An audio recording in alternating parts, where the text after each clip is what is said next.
The night she wrapped her thin blanket around a sleeping child and pressed her back against the cold mud wall, she made a promise to the moon. If one morning the world is kinder to me, I will give that kindness back with both hands. If you like this opening, hit like and subscribe and tell me in the comments. What would you give back if the world changed for you overnight? They called her Amina in the market, but the neighborhood children, who loved to invent names like they invented games, called her Mom Beale, because every evening she walked to the square and fed the stray dogs before she fed herself. She woke before the mosques, tying her hair in a rough knot, and by the time the sun burned orange at the edge of the earth she had already carried water, swept courtyards, and sewn the rent money from the holes of other people's clothes. The town where Amina lived hugged a lonely river that had been honest for generations. It gave fish, and sometimes rain, and a sense of time measured by the church bell on the hill and the market cries at noon. Houses here were painted with stories. Blue-washed walls to keep out the heat, names scribbled above doors, tiny tin roofs that clinked when the rain came. In Amina's quarter, the roofs were thinner, the paint more worn, and windows less likely to hold glass than to hold the wind. Her employer, Mrs. Cato, who had learned to walk like a queen even in cracked sandals, owned one of the few proper houses with a veranda and an enclosed garden. It was a house with high ceilings and secrets, a place where servants were needed to keep life neat and to hide the lives that didn't fit on the family's portrait wall. Amina had worked there since she was a girl, because that was what girls did in her part of town. They traded childhood for the promise of small coins, of a meal that did not need to be begged. On the night the story began, the market had been loud and reckless. Radio music pulsed through the streets, and someone had been playing drums until late. Amina had stayed to clean the dinner pots and had fallen asleep in the storeroom on a mat that smelled like starch and old wood. At midnight the rain came in quick, angry sheets. She woke to the sound of shouting high male voices that came from the street like a storm pushing into the house. She stepped out into water-slick cobbles and saw him. He was not the kind of man you expected to find in the wet, dim quarter near the river. He wore a coat that suggested winter in a faraway city, leather shoes that showed no footprints, and a face like a photograph. Quiet, accurate, not easily read. His eyes were the color of coffee after sunset, an ache of dark warmth. People clustered at the corner, whispering. A woman stumbled, and someone urged the stranger away from the fight. He did not look like a man who feared mud or rain or poverty. He looked like a man used to having doors open for him. That night, Amina learned the name of the stranger from a neighbor who had seen him in the market before. Baba Moyo, she muttered, as if the name had weight. He comes from the Eastern Road. Built the new hospital, people say.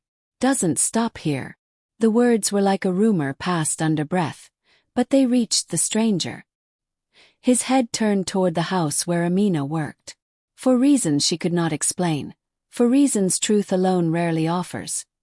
His eyes found Amina's as she stood under the eaves, a silhouette with a ragged shadow. He came to the house the next day with an apology and a question. It was the kind of question that began with polite intention and finished inside a pocket of urgency. "Is there someone who sleeps outside near this road?" he asked Mrs. Cato, who measured everything by how it affected her table.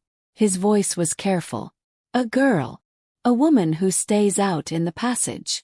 Mrs. Cato frowned. "There are many who sleep outside." "Why? I thought I saw." He stopped, smiled the way people smile when they want to offer something and not cause offense. "I thought perhaps she was hurt." Amina had been sweeping the veranda. When he spoke, his voice sliced through the small, practiced silence she wore at work, the silence of the unseen. For the first time since childhood, someone who had not been born into the same world spoke as though he might care whether she existed. He introduced himself as Emmanuel Moyo, which the town soon softened to Emmanuel the Builder, and then simply Baba Moyo, because he had money and a way of making things happen. A hospital wing here, a scholarship there, a road laid straight as an arrow between two villages. He was a man known to the governor and to the people with important watches. His name glowed on the new wing like a plaque made of apology and triumph. When he walked, officials smiled at him as if they owed him favors. The truth was simpler and colder. He had been driving late from a town across the hills, irritated after a meeting where people talked too much and said little. He had seen the figure sleeping in a doorway, the small child tucked close, and something, a small disobedient thing, had pushed him toward the gate where the child was huddled. Amina had been careful that night. She had not wanted pity.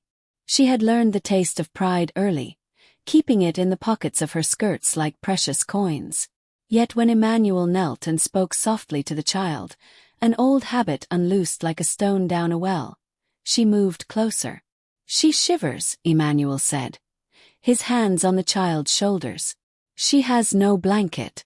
"Who is she?" Amina wanted to say, "It's my sister, my cousin, my responsibility." She wanted to say, "Mind your business." Instead she said the truth, because sometimes truth is the least heavy thing you can carry. "It's my little one," she said. "My niece. She comes to sleep here because my aunt can't take her at night." Emmanuel's eyes were unavoidable. "Bring her to the clinic," he offered before he could think, and then he stopped himself as if the words had been fished out of a river and were too strong. "No," he added, smiling with the thought of propriety. "Let me fix you something. Bed. A night safe." An offer like that lands on poor people like a strange coin dropped into a hand, acceptable only if it has real weight. Mrs. Cato debated, which was her way of refusing without seeming to. The household shrugged. Servants were servants and guests were guests, and the boundaries were etched in the way the tea was poured. But Emmanuel looked at Amina as if he could see not only the rag-worn sleeves and the hollow in her cheeks, but the years of small cruelties that had sharpened her. He asked one more question, quieter than the rest. "Do you have any family who would take her?" Amina swallowed the answer and felt it come out slow. "No," she said. "Not here." That evening, after the house had been closed up like a book and the servants had moved to their mats and the town had breathed itself into sleep, Emmanuel appeared with a blanket made of woven colors and a small woven mattress. He had found them at a shelter and insisted. "They will be safer for now," he said. When Amina looked at the child, whose lashes trembled like leaves, she felt a flood of thanks and alarm together. "You don't have to do this," she whispered, "because the world is a hard teacher. Gratitude and suspicion learn to speak the same voice." "I don't want you and the child sleeping in the open," he replied. "Tell me your name." "Amina." He pronounced it and then added his own with a strange softness, as though naming someone was a way of keeping them from getting lost. "Emmanuel." And there it began. A life lightly tipped, a meeting whose edges were soft and yet would press into something surprisingly permanent. Days turned. Emmanuel did not disappear into the world's big rooms like other men with power. He came often, sometimes with food parcels, sometimes with a small medical kit, sometimes with books for the child that smelled of paper and ink and far-flung adventures. He asked Amina questions about her small life, where she was born, how she learned to mend shirts, what songs she remembered from her mother. She answered with caution, because kindness could be a net as often as a ladder. But he listened like a man who had time to notice things that are usually invisible. Rumors unfurled in the town like smoke. People looked at Amina with a new, dangerous curiosity, and at Emmanuel with sharpened admiration. Mrs. Cato watched, and so did the other servants, and the market women who had once waved at Amina with familiarity now lowered their voices.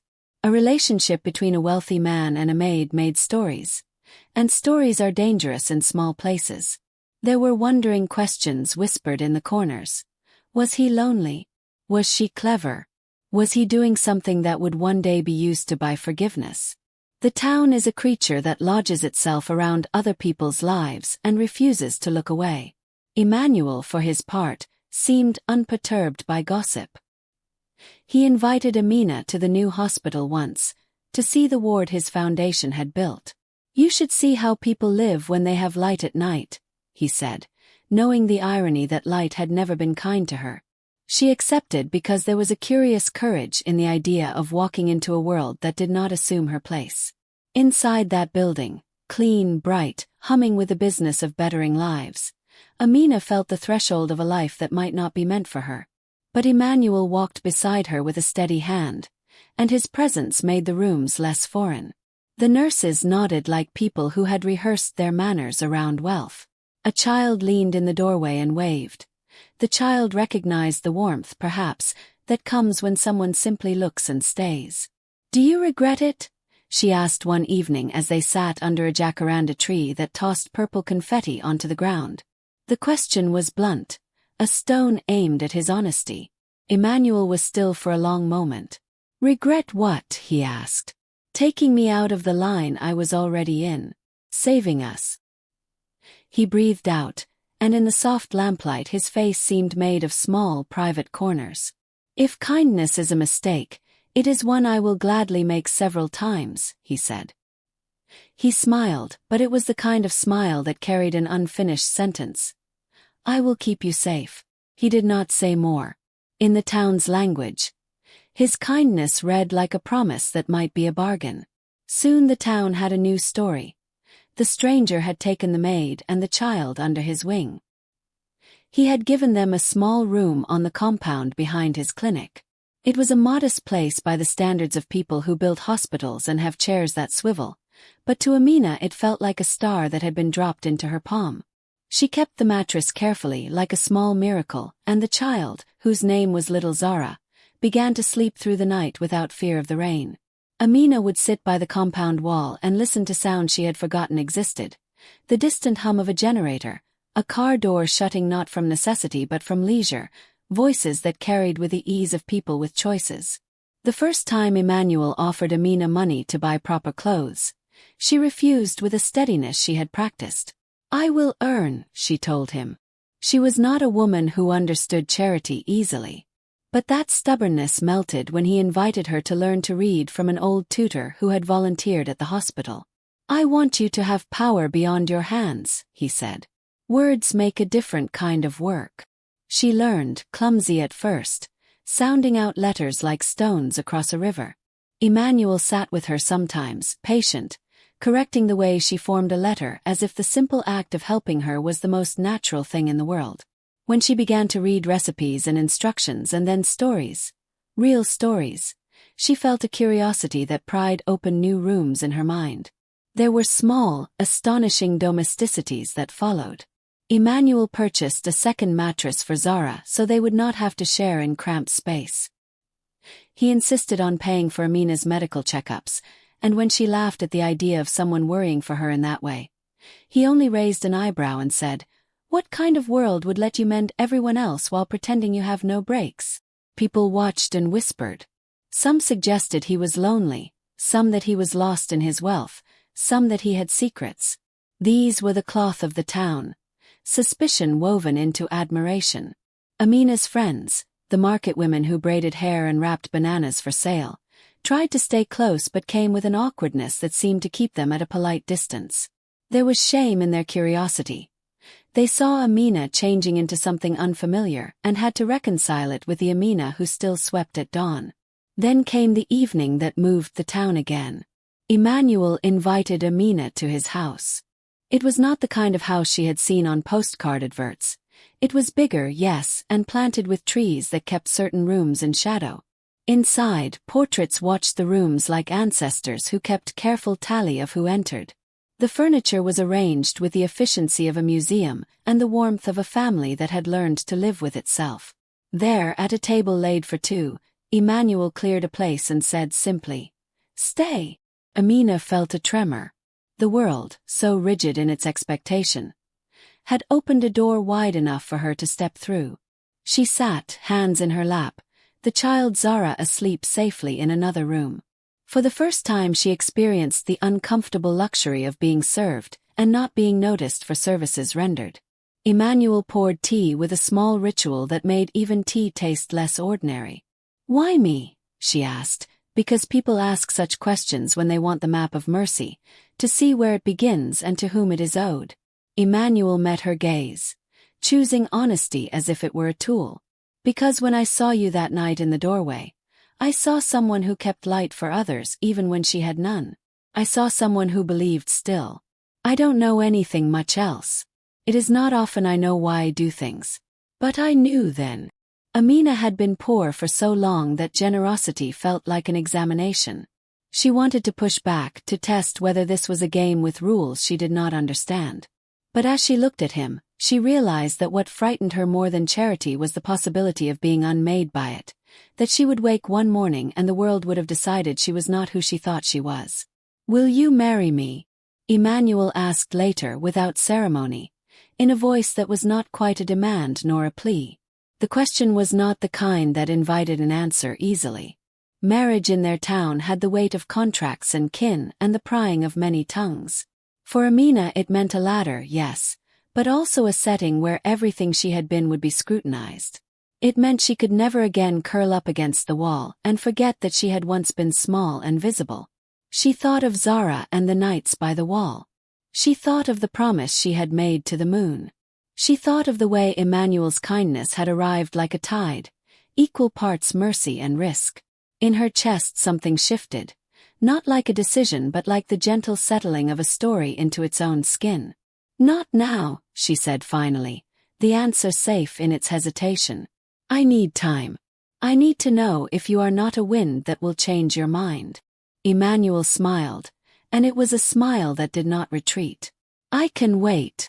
So the town watched the slow, improbable closeness that grew between them.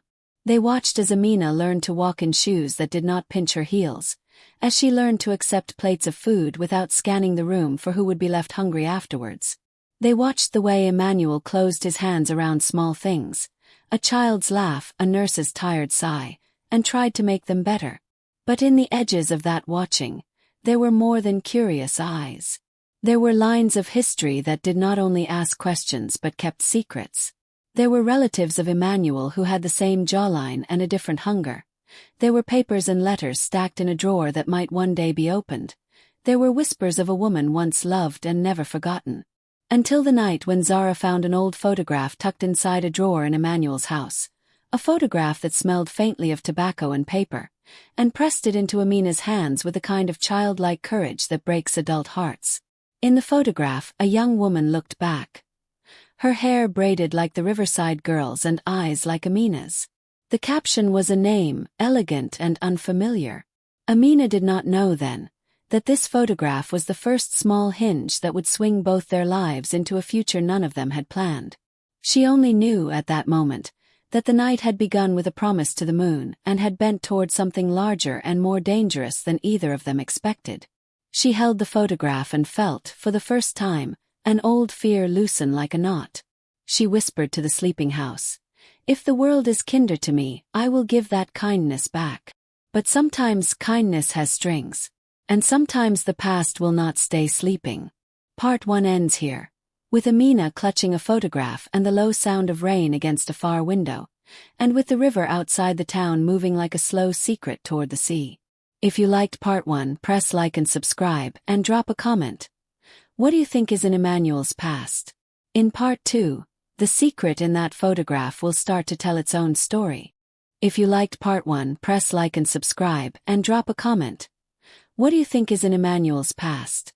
In Part 2, the secret in that photograph will start to tell its own story.